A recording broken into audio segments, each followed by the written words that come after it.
Duncan Campbell of Inverary was a Scottish nobleman during the 18th century.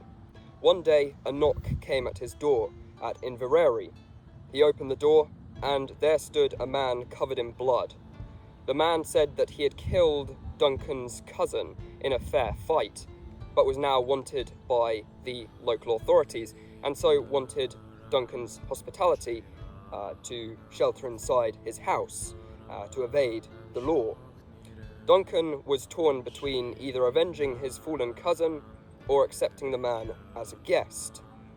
In the end, he chose the latter, and he even told the soldiers that he had never seen this man, this murderer.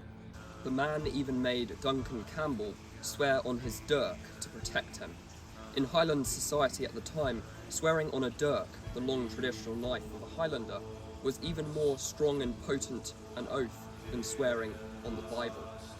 For a few nights, Duncan's cousin haunted him in his sleep, always calling out for his cousin to take revenge. In the end, Duncan made a compromise. He would no longer shelter the murderer in his house, but he also wouldn't kill him, as that would be going against the Highland Code of Hospitality. Instead, he took him to a nearby cave and gave him enough supplies for him to escape. So was Duncan's cousin appeased by this act? Well, no, he wasn't.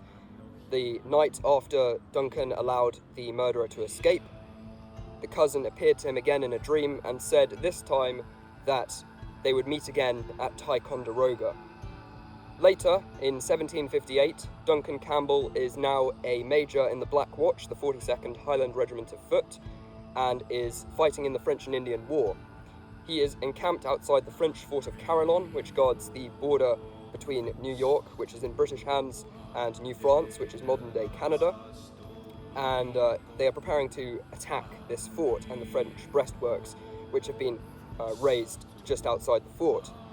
Duncan finds out just before the battle that the Native American name, specifically the Iroquois name for the area, is Ticonderoga. Of course, before, when he'd been told by his cousin's ghost, "We'll meet again at Ticonderoga," he had no idea where this place was. Didn't sound like English, didn't sound like Gaelic. He had no clue. But now he remembered back to what his cousin's ghost had said, and he was terrified. Nevertheless, he led the Black Watch in the attack on the French breastworks. The Black Watch actually became a royal regiment that day because they fought so heroically, attacking the French breastworks 4 times and being the only British soldiers to actually make their way in. They were, unfortunately, still defeated. During the attacks on the French breastworks, Duncan Campbell was mortally wounded, and as his cousin's ghost had prophesied, they would meet again at Ticonderoga.